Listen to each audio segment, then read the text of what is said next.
বর্ষার মরশুমে একটু ভাজাভুজি খেতে মন চাইলে বাড়িতেই তৈরি করে ফেলুন চিকেন নাগেটস। বানানো খুবই সহজ, ফ্রিজে স্টোর করেও রেখে দেওয়া যায়। তাহলে রেসিপিটা দেখে নেওয়া যাক। এখানে আমি বোনলেস চিকেন নিয়েছি, টুকরো করে কেটে নিয়েছি। এটাকে এবার আমি কিমা করে নেব। এরকম একটা হ্যান্ড চপার নিয়েছি, হ্যান্ড চপারের মধ্যে দিয়ে খুব ভালো করে চিকেনটাকে কিমা করে নিতে হবে। এরকম হ্যান্ড চপার যদি বাড়িতে না থাকে তাহলে চিকেনটা কিনে নিয়ে আসার সময় ভালো করে কিমা করে নিয়ে আসতে হবে। চিকেনটা কিন্তু কোনোভাবেই পেস্ট করে নিলে হবে না, এটা একদম ছোট ছোট টুকরো করেই কেটে নিতে হবে। তো এইভাবে চিকেনটা আমি কিমা করে নিয়েছি। এবার পুরো চিকেনটা আমি একসাথে কিমা করে নিয়ে নেব। সম্পূর্ণ চিকেনটা আমার ভালো করে কিমা করা হয়ে গেছে। এবার ভালো করে হাতে করে একটুখানি চটকে নিচ্ছি আমি। যে ছোট ছোট টুকরোগুলো যেটা একসাথে ছিল আলাদা করে নিলাম।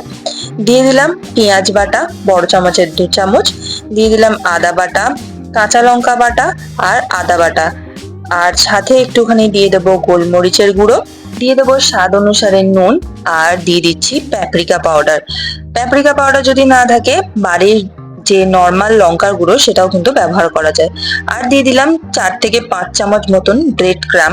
ফ্রেশ ব্রেড ক্রাম আমি বাড়িতে তৈরি করে নিয়েছি।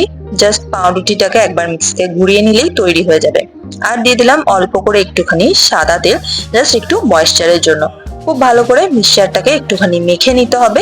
ব্রেড ক্রাম যদি প্রয়োজন পড়ে তাহলে পরে অবশ্যই আমি আরো 2 থেকে 3 চামচ মতন অ্যাড করে নেব। সমস্ত মিশ্রণটা আমার তৈরি করা হয়ে গেছে, ভালো করে আমি মেখে নিয়েছি।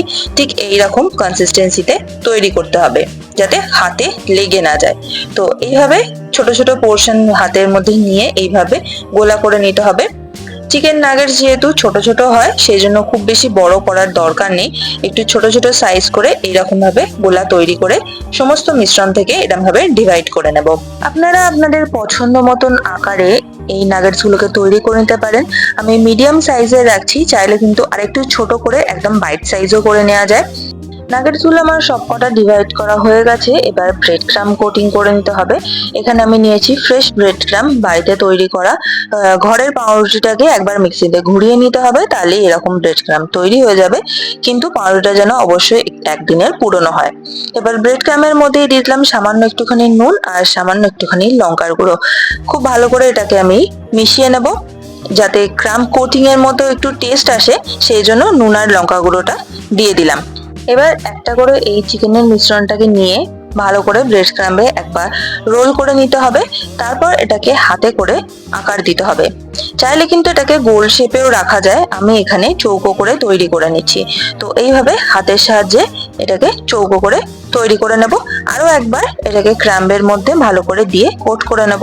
আর এক্সট্রা যে ক্রামটা যেটা লেগে থাকবে সেটা কিন্তু ভালো করে ঝেড়ে নিতে হবে, নাহলে কিন্তু ভাজার সময় তেলের মধ্যে গিয়ে এটা অহেতুক তেলটাকে নোংরা করে দেবে। তো এইভাবে ছোট ছোট করে নাগেটস গুলোকে তৈরি করে নিতে হবে।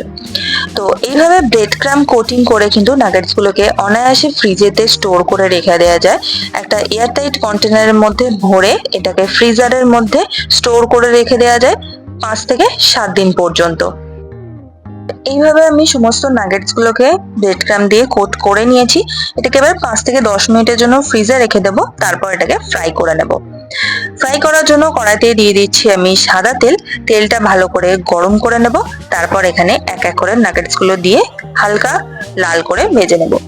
গ্যাসের ফ্লেমটা কিন্তু ভাজার সময় অবশ্যই লো টু মিডিয়ামে রাখতে হবে, কারণ হাই ফ্লেমে রাখলে কিন্তু তাড়াতাড়ি ব্রেড ক্রামটা লাল হয়ে যাবে, পুড়ে যাবে এবং ভিতরে চিকেনটা কিন্তু কাঁচা থেকে যাবে। নাগেটসটা তেলের মধ্যে দিয়ে 2 থেকে 3 সেকেন্ড একটু ওয়েট করতে হবে যতক্ষণ না নিজের শেপটা হোল্ড করে নেয়, কারণ এটা ভীষণই নরম, ভীষণই ডেলিকেট। সঙ্গে সঙ্গে এটাতে নাড়ানোর চেষ্টা করলে কিন্তু এটা ভেঙে যেতে পারে।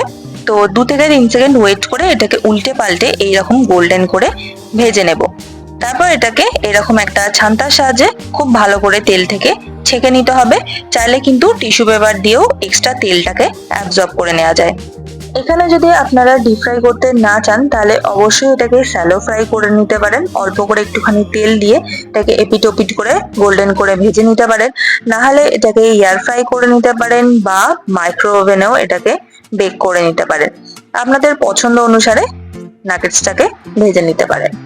সমস্ত নাগেটস গুলোকে আমি এখানে ডিপ ফ্রাই করে নিয়েছি। এবার আমি সার্ভ করে দিচ্ছি কাসুন্দি আর একটু পেঁয়াজ কুচির সাথে। আপনাদের যদি এই রেসিপিটা ভালো লেগে থাকে তাহলে প্লিজ একটা লাইক করুন, শেয়ার করুন আর আমার চ্যানেলটাকে অবশ্যই সাবস্ক্রাইব করুন এইরকমই নিত্য নতুন রেসিপির জন্য। আর যদি ভালো না লাগে তাহলে অবশ্যই আমাকে সেটা কমেন্ট করে জানান। Thanks for watching.